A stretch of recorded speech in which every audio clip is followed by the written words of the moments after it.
Hey there, ladies and gentlemen, and welcome back. I'm your host, Patsun, and today I have an epic story from you guys from r/stories, where we see OP's revenge towards his cheating wife. And I guarantee you it's one hell of a ride. So you better sit back, relax, hold on to your Dragon Balls, ladies and gentlemen, and we'll begin. My wife cheated on me while on vacation, so I took her up on her offers and then divorced her. Posted by Reddit user Level Run. It's been 4 years to the month since this happened. I was 36 at the time and had been with my wife, Chrissy, for 15 years, married for 12. We lived a comfortable upper-middle-class life and had a 14-year-old daughter. I had two best friends that I had met in college, Eric and Mike. Eric was married to Emily and Mike had gotten divorced from his wife that spring. Through us, Chrissy and Emily had become best friends as well. As a group of 3 couples, we had been taking a week-long vacation every summer for a few years at this point. Everything was booked and ready when I broke my ankle 3 days before our travel date. Because of this, I decided to not go on the trip, as when I was non-weight-bearing for 16 weeks, 2, my meds made me extremely tired and sleepy, and 3, I just didn't want to be a burden to everyone else's fun. My wife offered to stay home with me several times, but I convinced her to go ahead and go on the trip. Thus, due to divorce and my ankle, the trip ended up just being Chrissy, Eric, Emily, and Mike. By the end of this, you are going to be crying like a little bitch.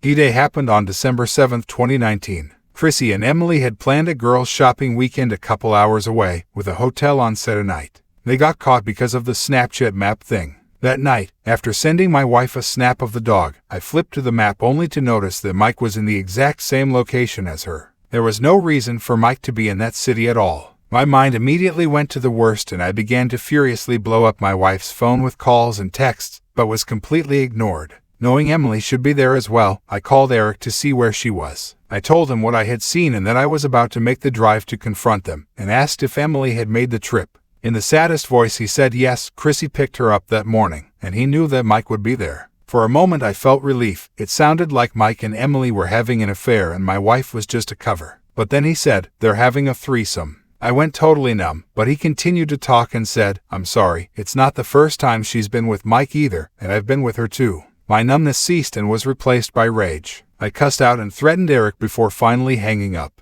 I had totally snapped, broke a few things around the house, screamed and cursed everyone. My daughter came out clearly afraid and concerned. She had never seen me like that, and I was hobbling around as I had only been cleared for walking 3 or 4 weeks earlier. Upon seeing her, I pulled it together, reassured her, apologized, told her everything was fine, and that I only freaked out because of a work thing. I'm sure she knew that was all bullshit. She isn't dumb. Once she went back to her room, I retreated to mine and called Eric. He picked up right away. I told him he better tell me everything right now. He said he wouldn't leave anything out. It started with the vacation back in July. It was basically 5 days, with a travel day on each end. The first day was largely just a chill day around the pool at the Airbnb. It was day 2 when things started to happen. I knew a full outing had been planned that day. Without their spouses, Mike and Chrissy kind of naturally paired off, seeing as they were with a married couple. It all seemed innocent enough and just friendly, but they seemed to get more comfortable as the day went on. That night was a pretty heavy drinking night with dinner back at the B&B. Through dinner and after the drinking continued,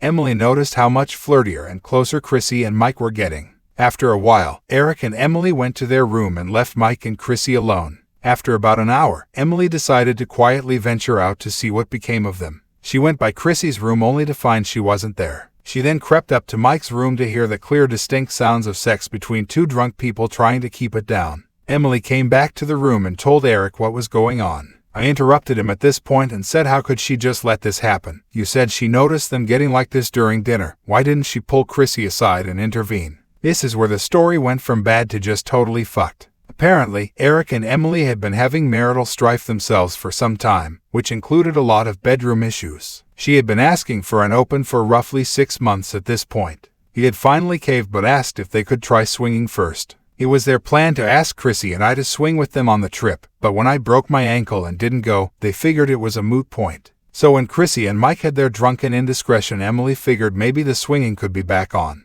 The next morning, Emily went to talk to Chrissy about it. She said Chrissy had the expected guilt and extreme worry about being found out, especially since there were witnesses. She said it was a huge mistake, but also that it was really, really good, especially for drunk sex. Emily said, "Why stop? He just got divorced. You have been on edge because of work for a year now. We're on vacation and nothing came with you. Not your job. Not Chuck, that's me. Not Cora, our daughter. You left your whole life behind. Consider it a free week. Eric and I won't say a thing, and we'll cover if anything comes up." Eric told me she apparently liked the sound of it but had apprehension. She went to talk to Mike, and then Mike came to Eric asking if they were for real about letting this happen. Eric said yes, he had been coached up by Emily as to what to say, and told him to just get it out over the next few days. You both deserve a real vacation from everything, and when we go back it all just goes back to normal and Chuck will never know. I was ready to throw up hearing this. The betrayal of my wife and my two closest friends hit me like an anvil. My head was spinning. I was so angry and hurt at the same time. But I needed to know the whole deal. He said over the next 3 days they stuck to all the plans for the trip. I know this to be true because all the expected Instagram and Facebook posts went up. I kept getting included in the group Snap from everyone, and Chrissy would call twice a day to check in, with intermittent texts throughout the day. I suspected absolutely nothing while back home recovering.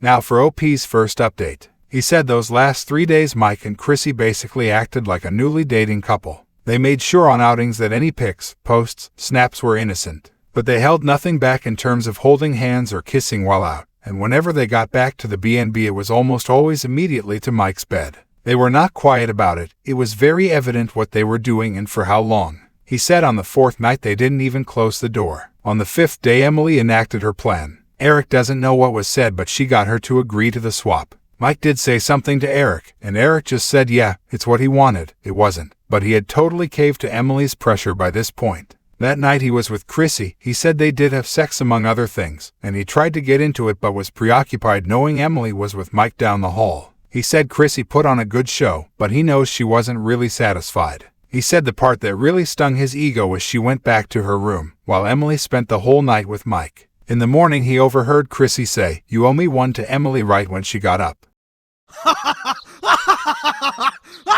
That was the day they traveled back, all silently swearing to take it to the grave. I remember Chrissy getting home and immediately coming to check on me and acting like she was so excited to see me. I realized now that she was doing what betrayed spouses call love bombing. This went on for weeks and I should have known something was up. We had a good relationship, but she was so attentive and caring and loving for several weeks upon return. I always thought it was just guilt from leaving me behind with my broken ankle and just feeling refreshed from the vacation. I guess it was really guilt from the cheating. Eric went on to say as soon as they got back from vacation Emily was dead set on the open relationship now. There was no other option. Eric agreed and they landed on some ground rules. First and foremost, everything was to be all access. Messages, conversations, everything. I asked why the hell would he want all that if he hated the idea of her fucking other guys. He said he asked for that because her first rule was no limits. He wanted to have a list of people who were no-go and she said no. This was about being open sexually and they couldn't do that if people were off limits. It was gonna be the same for both of them so he should be fine with it.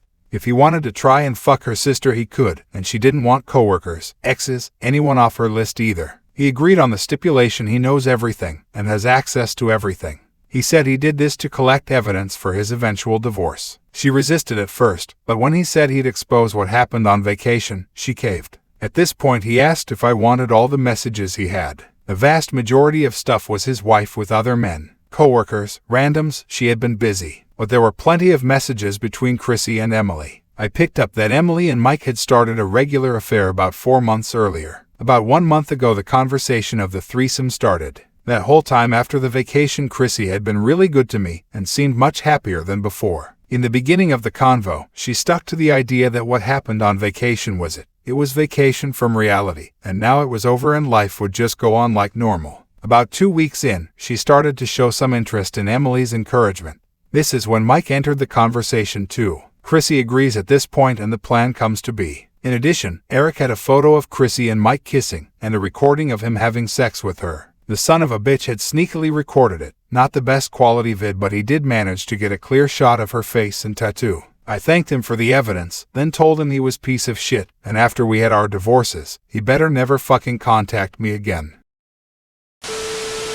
Now for OP's second update. Chrissy went radio silent from my first frantic call until she walked in the door at 7 p.m. on Sunday night. She looked beyond nervous and scared. She already knew I was aware of everything. Eric had left Emily a voicemail telling her he gave me everything, told me everything, that he wouldn't be there when she got home, and she needed to sign the divorce papers on the kitchen table. I told Chrissy to get her shit together. Cora came out a moment later, and for a couple hours, we pretended to have a normal Sunday night. Once she went to bed, I asked Chrissy what she wanted. She immediately broke down in tears and tried to hug me. I blocked the advance, and she began apologizing profusely and begging for forgiveness. I told her to save it, we had a lot to talk about. I wanted every question answered 100% honestly. If I thought she was lying, I would end the conversation here and file for divorce on Monday. I had tons of evidence and she wouldn't be able to get shit out of me. We are not in a no-fault state. Then I pointed out that she didn't answer my question. I wanted to know what she wants. She said she wanted to show me how sorry she was. She wanted to work for forgiveness, and for us to work past this. I told her I didn't think that was possible, but would let her explain herself. I asked why she cheated in the first place. She said she had a lot of fun that day, was feeling good and relaxed. She hadn't felt that way in a long time. Work had been so stressful for so long.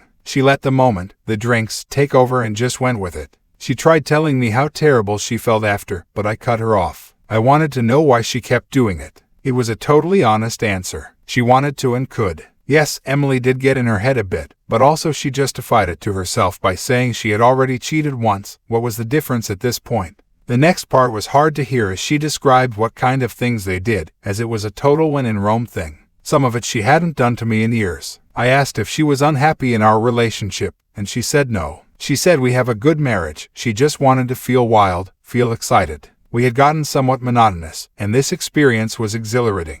Her plan had been to have this much sex with me, but when I didn't go, she at first thought, well, that's out. But once it was available, she let herself get taken by the moment. I then asked about the swapping. She said that was a huge mistake. Emily had talked to her about that on the last full day, and about how they were trying it, and she thought this was even better than Chrissy, and Emily said it's perfect because she isn't even giving up Chuck, just Mike for one night. She knew Emily complained about sex with Eric and voiced that concern. Emily claimed Eric was doing a lot better in this department, but also kind of flipped the table saying she needed this badly too, and since she was gonna cover for Chrissy, this was a great way to repay her. I asked about the threesome, asked why she planned that. Chrissy said she never intended to step out of line again, and swore she was gonna make the most of our relationship going forward. This would explain the weeks of love bombing upon her return. She had been talking with Emily like usual, and she just seemed like she was having the time of her life now that she was open. Chrissy admitted to being a little jealous. Emily had been with several men and Chrissy was living a bit vicariously through her. When Emily started the affair with Mike, she knew what she was missing and became more jealous. For the record, I know Mike had a rep in college for being a ladies' man, and if I'm being honest, was the best looking of the three of us. He had managed to stay the most fit as he aged and had only improved that post-divorce. Chrissy said when the threesome got proposed, she really tried to stay strong and not get drawn in, but as the weeks went on, she found herself just thinking about that. She told me she caved because Mike was really good, she had never had a threesome, and honestly thought she could get away with it. At that point she asked how I figured it out, and I said I didn't have to answer that.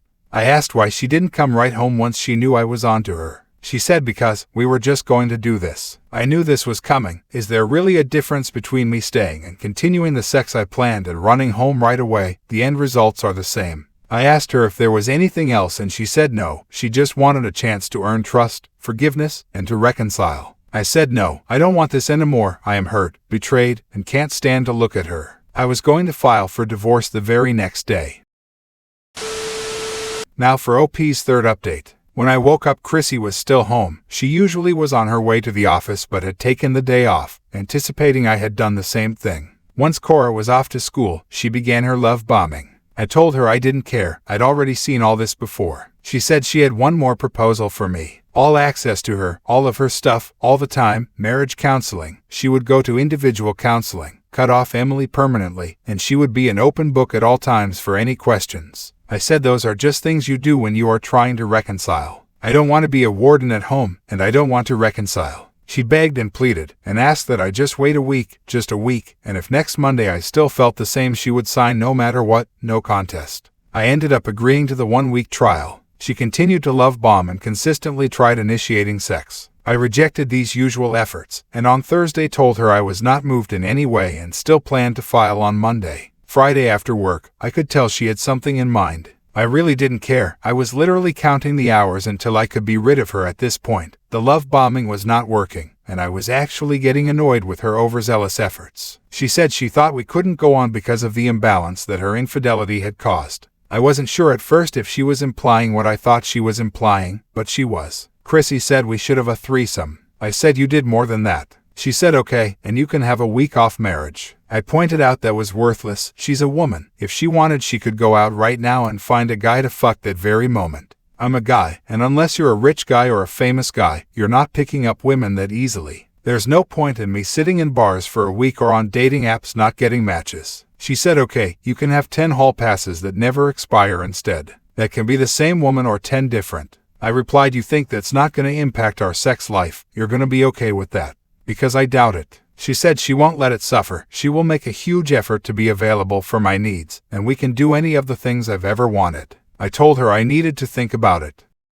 Everything you say to me is pissing me off. In retrospect, I realized that what I did next was pretty sleazy. I should have walked away and started over. But I didn't. I told myself, why not? Here was a threesome on the table. Here was any fantasy I had on the table, and I could use the 10 hall passes to find someone else to move on with. And when it was over, I would still divorce her all the same. She had wronged me, and, in my mind, cashing in on these offers was totally justified revenge. I said I agreed, but I wanted the threesome to be soon. I said she needed to have at least someone agreeing by February 1st or I was out, because if she couldn't, that meant she wasn't trying and had just been out to buy herself time. I don't know how she found the girl, but in the week between Christmas and New Year's she showed me a picture of a girl from her spin class. She was gorgeous, and I couldn't believe she found someone that quick and someone so attractive. Tiffany was 25 years old. She and Chrissy had been chatting at spin for months, but nothing past regular small talk. I asked how, and Chrissy just said she had her ways. My assumption was she offered her a few $100s. About 2 weeks later was the big night. I did something out of spite though, and it's kind of weird. I didn't act selfish. I had been on Reddit for years at this point and had read several threesome stories and advice threads where one partner, usually a woman in a FFM, feels left out, as their partner focuses on the new person. I made it a point to make sure she was included in the whole thing, insisted on Tiffany, and I be focused on my wife, talked to her throughout, complimented her, etc. I mean, I still had my fun with Tiffany, but I knew this would make Chrissy think we were on the right track. I wasn't wrong. She told me how she only did this to try and win me back, but that the whole experience was amazing, and she couldn't believe that it really did make her feel like we had a stronger connection. Prior to that, I had been cashing in on her obligation of being overtly sexual with me. After the threesome, it stopped feeling like she was just meeting an obligation. She seemed excited to be with me and to try new things, although I think a part of it was her hope that I would abandon the hall passes.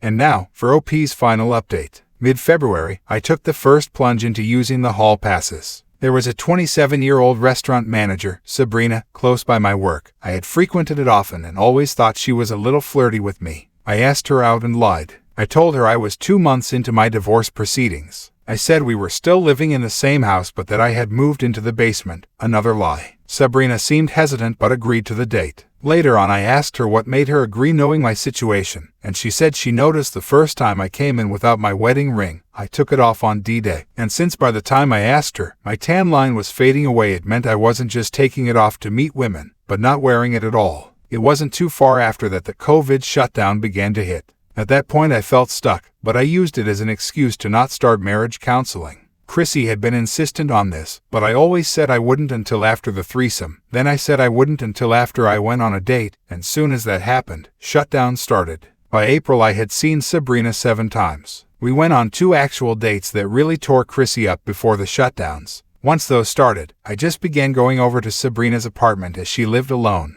Needless to say, our relationship turned physical. At this point I was tired of pretending to reconcile. I also think I had hurt Chrissy enough. She was 2. I still feel heavy guilt for this today. When I said it didn't work, and I still wanted to divorce, she didn't fight me. She was sad. She seemed defeated. I found a small 2-bedroom house and left Chrissy in our family home. The one stand-up thing I can say I did in all this was sit Cora down and tell her the absolute truth. I told her the whole story from the beginning, her mom's infidelity, and my sleazy behavior after. I wanted her to know both of her parents were wrong. We both loved her and wanted the best, but we both wronged each other too deeply. The three of us decided that 50-50 custody was best, so she alternated week to week staying at each other's place. It took until January of 2021 for the divorce to go final. I dated Sabrina the entire time. Cora and her got along fine. I was happy Cora didn't see her as the other woman or anything. They never had a step-parent vibe or anything, but were friendly in the way a child is with their parents' friends.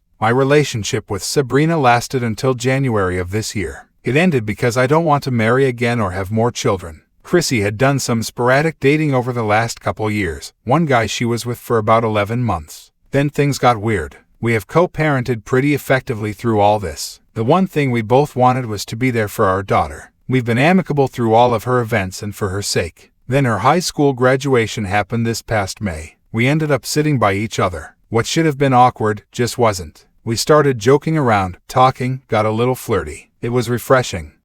Oh my god! A week later, I was still thinking of the fun I had at graduation. I decided to call Chrissy and ask her out. She said, absolutely not. This caused quite the swell of embarrassment. Luckily, that was only temporary. After a long pause, she continued, unless we go to marriage counseling. I agreed. We had our first session on a Thursday and our second first date on Friday. We are still doing counseling. We decided on a counselor that specializes in ethical non-monogamy, as that was something we both want to explore. Okay, seriously, first off, what is that? What even is that?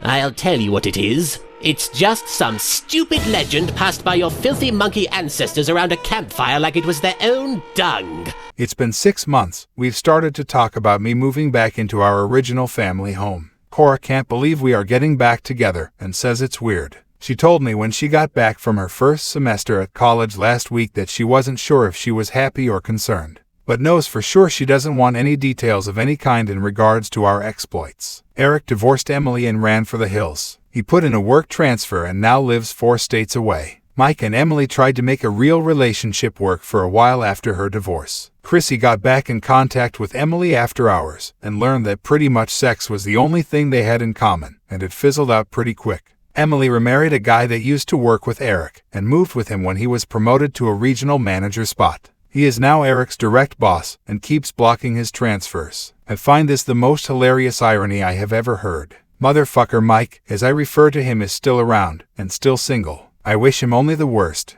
Well, that's my story. One day I hope to give a happy ending update, but I guess only time will tell. P.S. Chrissy paid Tiffany $250 for the threesome. Happy holidays. Oh, OP, you stupid buffoon. Are you actually thinking about getting back together with this cheater after everything she has done to you? Well, I can't wait for your next update when you tell us that getting back together with her was the dumbest mistake of your life because she cheated on you again. I guess you really love toxic relationships, don't you? I'll see you soon. Viewer support is the best way for me to remain independent and continue bringing you these daily videos, which will always be here on my channels for you to watch absolutely free. So please consider subscribing to me on Rumble and on YouTube. Both will be linked in the description box down below. Thanks for listening, everyone. If you even somewhat enjoyed today's story, make sure to give this video a thumbs up, and if you really like it, consider subscribing to PattSun to never miss a future upload. Stay strong.